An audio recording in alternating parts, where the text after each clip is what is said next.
ikiranga umuntu naho agarukira. Buri muntu agira intege nkeya, n'ubona ukomeye wizera nawe afite ibikomeye byamunaniye.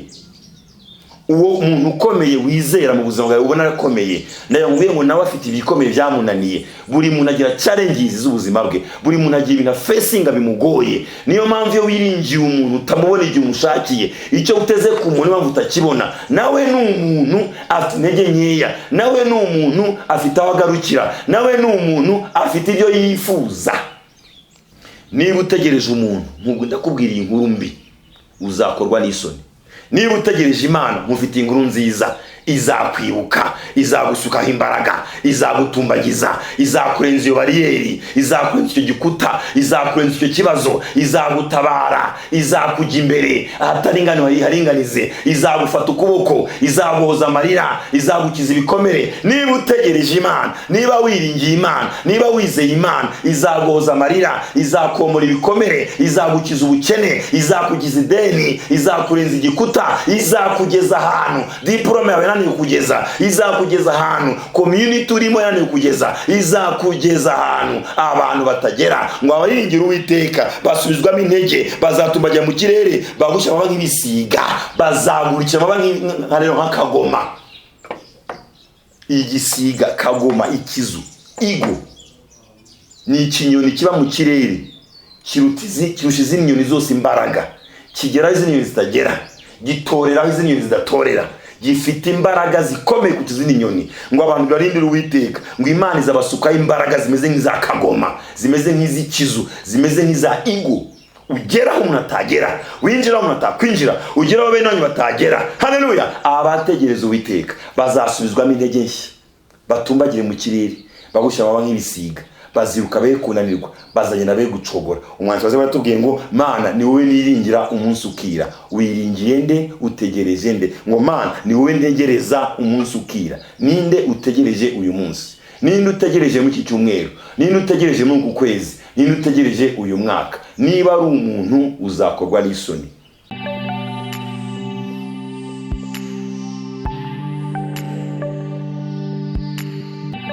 Shalom, shalom, shalom. Ndabashuje aho muri hose mudukurikira. Turabashimiye abantu mukomeje kudukurikira, mukaduha like, mugashyiraho comment. Nawe utagikurikira turakuraretse ngukurikire, kandi utakora subscribe kuri channel ya Rwayitare Show. Turagusabye iyo nkunga yawe, kuri subscribe, uyaboneshe kugira ngo dushyiraho byose ujye ubibona. Hano ducishaho ijambo ry'Imana mu buryo butandukanye, ijambo ry'Imana nk'inyigisho, teachings, tugashyiraho ijambo ry'Imana ry'ubuhanuzi, prophetic words. Tucishaho ijambo ry'Imana ry'ubuhanuzi n'inyigisho, kandi bifashije benshi kuko baduha comment nyinshi ndetse baduha n'ubuhamya. Mbazanira ijambo ry'Imana kuri uyu munsi. Ugubwe neza uyu munsi, Imana ikugenderere. Iki cyumweru Imana ikugenderere, uku kwezi Imana ikugenderere, ndetse muri uyu mwaka Imana ikugenderere. Ndagusabiye ubuntu bw'Imana bushya bukubeho uyu munsi, ubuntu bw'Imana bushya bukubeho iki cyumweru, ubuntu bw'Imana bushya bukubeho uku kwezi, ubuntu bw'Imana bushya bukubeho uyu mwaka. Yesaya 40:3 aravuga ngo ariko abategereza Uwiteka bazasubizwamo intege nshya, bazatumbagira mu kirere, bagukira baba nk'ibisiga, baziruka be kunanirwa, bazagenda be gucogora. Iyo ni igitabo cyo muri Yesaya igice 40 umurongo wa 31. Ngo ariko abategereza Uwiteka bazasubizwamo intege nshya, bazatumbagira mu kirere, bagukira baba nk'ibisiga, baziruka be kunanirwa, bazagenda be gucogora. Ndashaka kubwira ngo gutegereza Imana ni ubutsinzi bukomeye. Haleluya! Nyabona kuvuga ngo Imana yahaye abantu ubushobozi bwo gukora ibintu bihambaye. Imana yahaye abantu hano mu isi ubwenge n'ubushobozi bwo gukora ibintu bihambaye. Ariko nubwo abantu Imana yabahaye ubushobozi bwo gukora ibihambaye, hari ibintu bibananira. Niyo mpamvu mvuga ngo hejuru y'ibihambaye by'abantu hari ibihambaye by'Imana. Bivuga ngo abategereza Uwiteka, hari abantu bategereza Imana. Gutegereza Imana ni iki? Ni ukuyiringira n'umutima wawe, ni ukuyizera n'umutima wawe, ni ukutegereza ko ibyo byakunaniye yo izabigushoboza. Haleluya. Gutegereza Imana ni ukwemera ko hari ibyo udashoboye yo ikaba izabigushoboza. Ndagusubiramo, gutegereza Imana ni ukwiringira Imana, ni ukwizera Imana ko ibyakunaniye, ko iby'abantu badashoboye, ibyo diplome badashoboye, ibyananiye amafaranga, ibyananiye famille yawe, ibyananiye ubumenyi bwawe, ko Imana izabikora. Bibiliya tuge muri Yesaya 31 ngo ariko abategereza Uwiteka bazasubizwamo intege nshya. Abantu bategereza Imana, abantu biringiye Imana bakizera Imana bakayitegereza, igibasubizamo imbaraga, igituma batumbagira mu kirere, igituma baguruka, igituma biruka be kunanirwa bakagenda be gucogora. Kuguruka, gutumbagira ni ukugeraho umuntu atagera. Gutumbagira, kuguruka nk'igisiga ni ukugeraho imbaraga z'umuntu zitagera. Ndagusubiramo, abantu bakora byinshi bihambaye bikomeye, ariko hejuru y'ibihambaye by'abantu hari ibihambaye by'Imana. Abantu bizera Imana bakayiringira, Imana igibagezaho abantu batabageza, Imana igibakoresha ibyo umuntu atabakoresha. Abategereza Imana, abizera Imana, abiringira Imana, bakarindira ibyo izabakorera, bakarindira ibyo izabakoresha, ngo Imana igibatumbagiza. Imana igeze umuntu ahantu diplome itamugeza, Imana igeze umuntu ahantu family itamugeza, Imana igeze umuntu ahantu amafaranga atamugeza. Abantu bazi ko amafaranga ashoboye byose, ariko ndabizi ko adashoboye byose. Hari indwara itakizwa n'amafaranga, hari urwego utagezwaho n'amafaranga, hari ubuzima butahindurwa n'amafaranga, hari ibintu babirindiriye Imana gusa. Gusubiremo, hari ibintu mu buzima bw'abantu muri iyi si ya none, waba wemera Imana utayemera, hari ibintu abantu badashoboye, hari ibintu ubumenyi bw'isi budashoboye, hari ibintu tekinoloji idashoboye, hari ibintu amafaranga adashoboye, hari ibintu politiki idashoboye, hari ibintu sayansi idashoboye, hari ibintu birindiriye Imana gusa. Abantu biringira Imana, abantu bategereza Imana, abantu bizera Imana, Imana igibagenderera ikabongerera imbaraga, ikabagezaho umuntu atabageza, ikabagezaho sayansi itabageza, ikabagezaho politiki itabageza, ikabagezaho amafaranga atabageza. Ngo abategereza Uwiteka bazasubizwamo intege nshya. Izo ni imbaraga. Bazatumbagira mu kirere, uko ni ukugeraho umuntu atagera. Bazagusha baba nk'ibisiga, ni ukwinjira umuntu atakwinjiza. Ngo baziruka be kunanirwa, ni ukurenga imbaraga z'umuntu. Bazagenda be gucogora, ni ukudatsindwa. Kurindira Imana, gutegereza Imana, bigaragaza ko umuntu yiringiye Imana. Umuntu utegereza Imana bigaragaza ko umuntu yizeye Imana, bigaragaza ko umuntu yiringiye Imana, bigaragaza ko umuntu uko azi ko Imana imurusha imbaraga. Nubwo waba ukomeye ute, ugomba kwemera ko Imana ikurusha imbaraga. Ndagusubiramo, nubwo waba ukomeye ute, nubwo waba uzi bingana iki, nubwo waba uri ku position ikomeye ku isi, ugomba kumenya ko hejuru yawe hari Imana, ukarindira Imana, ukayizera. Gutegereza Imana ni ukwizera ko hari ibyo ushoboye udashoboye. Gutegereza Imana ni ukwiringira ko yagukorera ibyo wowe winaniwe kwikorera, cyangwa ibyo abantu bananiwe gukorera. Hari ubwenge bw'abantu akaba n'ubwenge bw'Imana, hari imbaraga z'abantu akaba n'imbaraga z'Imana. Ngo abategereza Imana cyangwa abiringira Uwiteka cyangwa bizera Imana, ngo abo bantu bajya basubizwamo imbaraga. Iki ni igihe cyo kugira ngo abantu bategereje Imana buzuzwe izindi imbaraga. Iki ni igihe ngo abantu bategereje Imana batumbagire mu kirere. Iki ni igihe ngo abantu bategereje Imana bagusha baba nk'ibisiga. Iki ni igihe ngo abantu bategereje Imana biruke be kunanirwa, bagende be gucogora. Hari abantu bari kuri level yo kwizera Imana, hari abantu bari kuri level yo kwiringira Imana. Abo bantu batandukanye n'abatizera Imana. Yesu yaravuze muri 41 ngo ariko bategereza Uwiteka cyangwa biringira Uwiteka cyangwa bizera Imana, ngo abo bajya basubizwamo imbaraga. Ibyo wiringiye byose igihe kimwe bizagutenguha. Ngusubiremo icyo mvuze wa mugabo wa mugore we, ibyo wiringiye byose igihe kimwe bizagutenguha, ariko abiringiye Uwiteka Imana izabatenguha.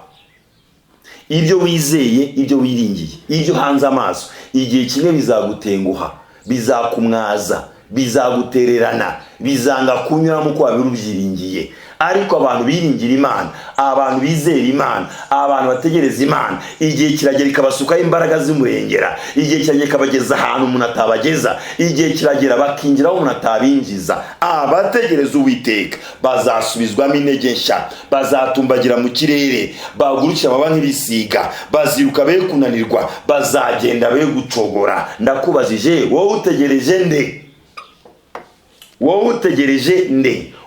Utegereje azagukoza isoni, utegereje azakererwa, utegereje azashoberwa agutenguhe. Icyo utegereje n'utegereje. Niba udategereje Imana, niba utiringiye Imana, niba utizeye Imana, igihe kimwe uzakorwa n'isoni. Cyo nabigusezeranije kandi uzabibona.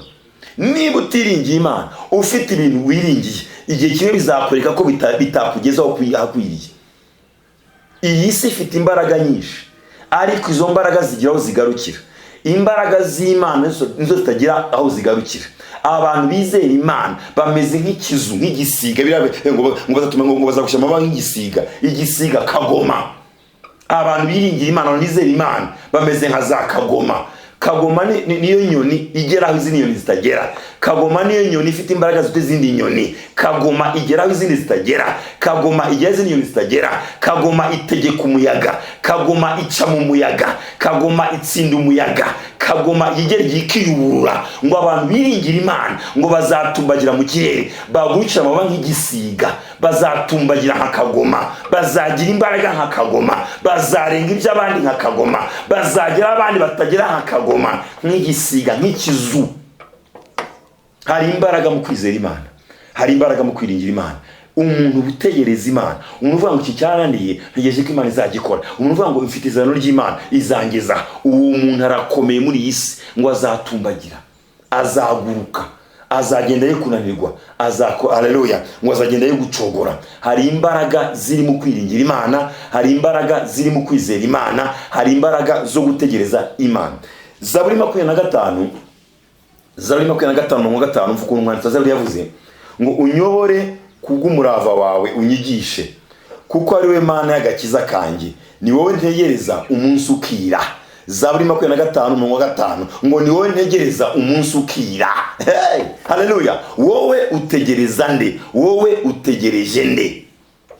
Muri icyo kibazo utegereje nde? Muri situation ikugoye utegereje nde? Muri ibihe uri confused utegereje nde? Aho ubona igikuta gikomeye utegereje nde? Umwanditsi wa Zaburi yatubwiye ngo ni wowe ntegereza umunsi ukira. Arabwira Imana ngo Mana ni wowe niringiye, ni wowe nizeye, ni wowe ntegereza umunsi ukira, ni wowe ntegereza mu buzima bwanjye bwose. Wowe utegereje nde? Niba utegereje umuntu buntu azagukoza isoni. Kandi bivuga uwo nkurikiye muri bamwe murabizi, wiringira umuntu akagukoza isoni. Muri iyi si wenda nawe urimo nkurikiye, hari abantu benshi bazinutswa, abantu banga abantu. Hari abantu banga abantu kubera iki? Mu bintu bituma abantu bakomereka mu mitima, bakanga abandi, nuko ibyo baba babitezeho batabibona. Ngusubiremo, mu bintu bimwe bituma abantu bakomereka mu mitima bakanga abandi, nuko ibyo babiringiyeho batabibonye, ibyo babategerejeho ntibabibonye. Impamvu abantu akenshi bumva bafite inzika mu mitima yabo, bafite ibikomere by'abantu mu mitima yabo, nuko babiringiye bakabakoza isoni. Barabategereje ntibababona, barabizeye ntibababona. Ariko ndakubwiza ukuri, nutegereza Imana, umwanditsi batubwiye ngo niwe Mana ntegereza umunsi ukira. Nutegereza Imana, niwiringira Imana, niwizera Imana, ahorane kugera izahakugeza. Ndagusubiramo nkubaza, wowe utegereje nde? Musubire mwiki. Niba utegereje umuntu azagushwaza, uzamwara. Niba utegereje umuntu ko kurenza aho ngaho ushaka kurenga, ntaho uzabona, uzasoza ukomeretse. Niba yari umuntu wagupromisinze, wagusezeranyije ngo nzagukorera iki, birashoboka ko ntacyo azakora. Iki si igihe cyo kwiringira abantu, si igihe cyo kwizera abantu, si igihe cyo gutegereza abantu, ni igihe cyo kwizera Imana yaremye ijuru n'isi, ni igihe cyo kwiringira Imana yaremye ijuru n'isi, ni igihe cyo gutegereza Imana. Ngo abategereza Uwiteka Imana azabaha imbaraga, azabatumbagiza, azabagurukisha, azabagendesha be gucogora. Zaburi yatubwiye ngo ni wowe ntegereza Mana umunsi ukira. Urakaba utegereje Imana. Ndakwifuriza kuba utegereje Imana, ndakwifuriza kuba mu bizeye Imana, ndakwifuriza kuba mu biringiye Imana. Ndagusubiramo, ntabwo bafite, nta soni mfite. Niba wiringiye umuntu azagukoza isoni, niba wizeye umuntu azagukoza isoni, niba utegereje umuntu ntawe uzabona. Abantu ni beza ku rwego rwabo, ariko abantu dufite aho tugarukira. Nawe uzabirebe, nawe umurikiye. Hari umuntu wizeza ikintu kandi ugikwe ku mutima, ariko bigasoza utagishoboye kuko uri umuntu. Ngusubiremo icyo mvuze, nawe umurikiye, nanjye ndimo. Hari umuntu wizeza ikintu, ukaba warijeje umuntu ikintu, ntugisohoze atari ukubyanze, kuko muri icyo gihe urimo cyakunaniye. Ikiranga umuntu naho agarukira. Buri muntu agira intege nkeya. N'ubona ukomeye wizera nawe afite ibikomeye byamunaniye. Uwo muntu ukomeye wizera mu buzima bwawe ubona arakomeye, ndayamubwiye ngo nawe afite ibikomeye byamunaniye. Buri muntu agira challenges z'ubuzima bwe, buri muntu agira ibintu facing bimugoye. Niyo mpamvu iyo wiringiye umuntu utamubona igihe umushakiye, icyo uteze ku muntu impamvu utakibona. Nawe ni umuntu afite intege nkeya, nawe ni umuntu afite aho agarukira, nawe ni umuntu afite ibyo yifuza. Nabo ubona bakomeye ku isi, ni umuntu wowe wemera ko akomeye. Uwo muntu hanze amaso nawe afite ibyo yifuza, nawe afite ibyo akeneye. Hari ibyo umukeneyeho nawe ari ibyo akeneye. Abiringira abantu bazakorwa n'isoni, ariko abiringira Uwiteka ntibazakorwa n'isoni. Imyaka maze narabibonye kandi ndabizi, ndabisoma muri Bibiliya, ariko mbifitiye n'ubuhamya. Niba utegereje umuntu, nk'ubwo ndakubwiriye inkuru mbi, uzakorwa n'isoni. Niba utegereje Imana, mufitiye inkuru nziza, izakwibuka, izagusukaho imbaraga, izagutumbagiza, izakurenza iyo bariyeri, izakurenza icyo gikuta, izakurenza icyo kibazo, izagutabara, izakujya imbere ahataringaniwe haringanize, izagufata ukuboko, izaguhoza amarira, izagukiza ibikomere. Niba utegereje Imana, niba wiringiye Imana, niba wizeye Imana, izaguhoza amarira, izakomora ibikomere, izagukiza ubukene, izakugiza ideni, izakurenza igikuta, izakugeza ahantu diplome yawe yananiwe kugeza, izakugeza ahantu community urimo yananiwe kugeza, izakugeza ahantu abantu batagera. Ngo abaringira Uwiteka basubizwamo intege, bazatumbagira mu kirere, bagusha amababa nk'ibisiga, bazagurukira amababa nk'akagoma. Igisiga, kagoma, ikizu, igo ni ikinyoni kiba mu kirere, kirusha izindi nyoni zose imbaraga, kigera izindi nyoni zitagera, gitorera izindi nyoni zidatorera, gifite imbaraga zikomeye ku izindi nyoni. Ngo abantu barindira Uwiteka, ngo Imana izabasukaho imbaraga zimeze nk'iza kagoma, zimeze nk'iz'ikizu, zimeze nk'iza igo.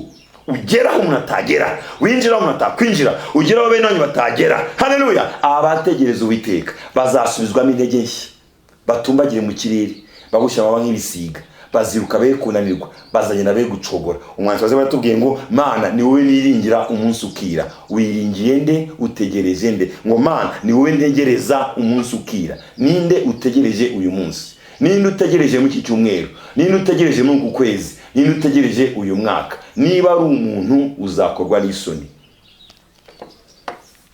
Nashaka bari mwene wanyu, nashaka ari boss wawe, nashaka bari umugabo wawe, nashaka ari umugore wawe, nashaka bari umuntu wagupromisinze ikintu gikomeye, nushaka bari umuntu ubona ukomeye, hari igikomeye nawe kimu challenging.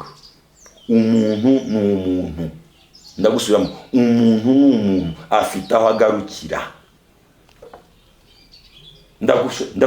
Ndasoza nkubwira ngo iringira Imana uzayibona, izera Imana uzayibona, tegereza Imana uzayibona. Yesaya 40:3. Ariko abategereza Uwiteka bazasubizwamo intege nshya, bazatumbagira mu kirere, baguca amababa nk'ibisiga, baziruka be kunanirwa, bazagenda be gucogora. Umuntu utegereza Imana ni ikimenyetso cy'uko yiringiye n'umutima wose. Umuntu utegereza Imana ni ikimenyetso cy'uko yizeye n'umutima wose. Umuntu utegereza Imana ni ikimenyetso cy'uko yuzuye ibyiringiro mu Mana, ni ikimenyetso cy'uko ayihanze amaso, ni ikimenyetso cy'uko yemera ko imurusha imbaraga. Hari Imana irusha abantu imbaraga, hari Imana irusha abantu imbabazi, hari Imana irusha abantu impuhwe, hari Imana irusha abantu kudukunda. Ukunda Imana imurusha kurusha uko umukunda. Ndagusubiramo, wowe ukunda Imana imukunda kuruta uko umukunda. Wowe ugukunda Imana igukunda kuruta uko agukunda. Hari Imana ikunda abantu kuruta uko abantu bakunda, niyo mpamvu yitegereje ayibona. Hari Imana ikunda abantu kuruta uko abantu bakunda, niyo mpamvu yiringiye ayibona. Hari Imana yiringirwa ikaboneka, hari Imana yizerwa ikaboneka, hari Imana umuntu ategereza akayibona, hari Imana dutegereza umunsi ukira, hari Imana dutegereza icyumweru kigashira, hari Imana dutegereza ukwezi ugashira, hari Imana dutegereza umwaka, hari Imana dutegereza tukayibona.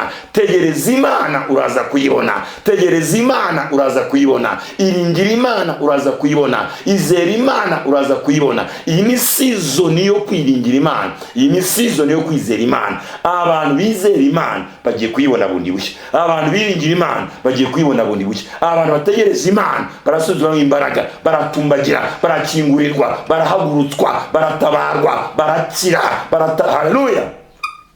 Yesaya 31. Abategereza Uwiteka bazasubizwamo intege nshya, bazatumbagira mu kirere bagushyira nk'ibisiga, baziruka be kunanirwa, bazagenda be gucogora. Imana igumugisha. Zaburi 25 umurongo wa 5, ngo unyobore kubw'umurava wawe unyegishe, kuko ari we Mana y'agakiza kanjye. Ni wowe ntegereza umunsi ukira. Icyama ukaba uri mu bategereje Imana, icyama ukaba uri mu biringiye Imana, icyama ukaba uri mu bizeye Imana. Niba wiringiye umuntu uzakorwa n'isoni, niba wizeye umuntu uzakorwa n'isoni, niba utegereje umuntu nta uzabona uzakorwa n'isoni. Ariko niba wiringiye Imana ugiye kuyibona, niba utegereje Imana ugiye kuyibona, niba wizeye Imana ugiye kuyibona. Imana ibamugisha kandi mugubwe neza mu izina rya Yesu, amen.